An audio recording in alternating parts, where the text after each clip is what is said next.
अस्सलाम वालेकुम friends, welcome back to Top Smarties. Drama serial Inteha Makafat तो इसी दुनिया में देखना पड़ता है। नौशीन बेगम जो कि अस्मा साहिबा की घर की दीवारें हिला देना चाहती है, उसकी फैमिली को तोड़ देना चाहती है। ऐसे में अपना मकाफात तो बिल्कुल भूल चुकी है। अपने घर की बुनियादों पर तवज्जो ही नहीं जा रही कि वो तो खोखली हो चुकी हैं। भाई बहन एक दूसरे के दुश्मन हो चुके हैं। सज्जल जिसे अहमद काम शुरू करने नहीं दे रहा क्योंकि उसने नौशीन बेगम के शेयर्स बेच दिए और अहमद नहीं चाहता कि उनके शेयर्स कंपनी से निकल जाएं। इसीलिए तो सज्जल गेम खेलती है, अहमद के सामने अपनी मां को पैसे पकड़ाती है रखने के लिए ताकि वो कल लेगी और फिर इन्वेस्ट करेगी। और अब यहाँ पर सज्जल खुद ही वो पैसे चोरी करती है और इल्ज़ाम लगाएगी दूसरों पर। सबसे पहले तो जब नौशीन बेगम से सज्जल ने पैसे वापस मांगे तो नौशीन बेगम देखकर हैरान कि पैसे यहीं पर तो रखे थे, कहाँ जा सकते हैं, यहाँ पर तो नहीं पड़े हुए।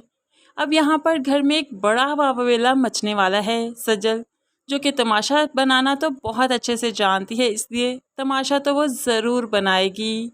सबसे पहले वो इल्ज़ाम लगाती है अरूसा पर, क्योंकि अरूसा की रेपुटेशन इस घर में काफ़ी कमज़ोर है। अरूसा का हस्बैंड एक मामूली सी जॉब करता है, इसलिए उसे लगा कि अरूसा को ही पैसों की ज़रूरत हो सकती है और भला किसे हो सकती है। इसलिए वह अरूसा के कमरे की तलाशी लेना चाहती है, लेकिन इस वक्त अस्मा बेगम रोक देती है कि तुम मेरे बहू की कमरे की तलाशी नहीं ले सकती, उसने चोरी नहीं की, वो ऐसी लड़की नहीं है। ऐसे में अस्मा बेगम ही है जो कि अरूसा पर यकीन करती है और सज्जल को उसके कमरे में जाने भी नहीं देती। ऐसे में अरूसा के दिल में अस्मा के लिए कोई नरम गोशा पैदा हुआ कि मैं तो इनके इतने खिलाफ हूँ, लेकिन फिर भी इन्होंने मेरा साथ दिया कि मेरे कमरे की तलाशी भी नहीं लेने दी।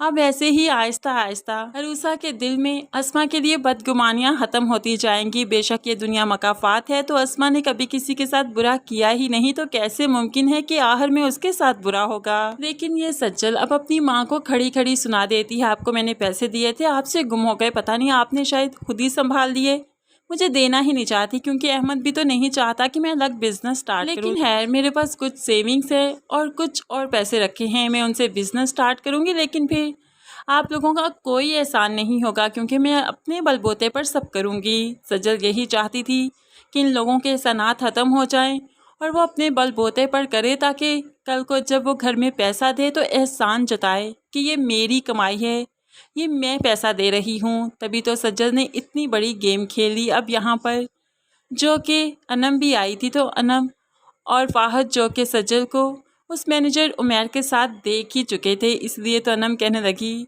तुम फाहद के हाथ देख रही थी ना, लेकिन है जो तुम्हारे नसीब में था, जिसकी तुम्हारी औकात है, वो तुम्हें मिल ही गया।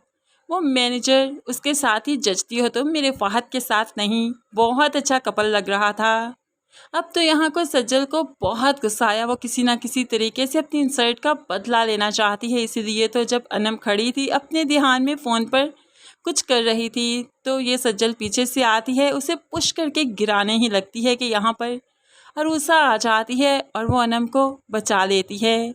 अब यहाँ पर अनम को जब बचाएगी तो अनम के दिल में अरूसा के लिए सॉफ्ट कॉर्नर पैदा होगा और ऐसे में अरूसा और अनम की अच्छी बॉन्ड बनेगी। दोनों फिर हर वक्त एक दूसरे के साथ ही रहेंगी, क्योंकि अनम जान चुकी होगी कि अरूसा बुरी लड़की नहीं है, वो किसी को नुकसान नहीं पहुंचा सकती। इस तरह से एक एक करके अस्मा साहिबा के सारे रिश्ते अच्छे होते जाएंगे, एक होते जाएंगे। लेकिन नौशीन बेगम के घर की बुनियादें जो हिल जाएंगी, तो नौशीन बेगम उन्हें चाहकर भी संभाल नहीं पाएगी, क्योंकि अब जो संभालने का वक्त है तब तो वह नादानी में गुजार रही है, और जब पानी सर से ऊपर गुजर जाएगा तो फिर क्या ही कर पाएगी।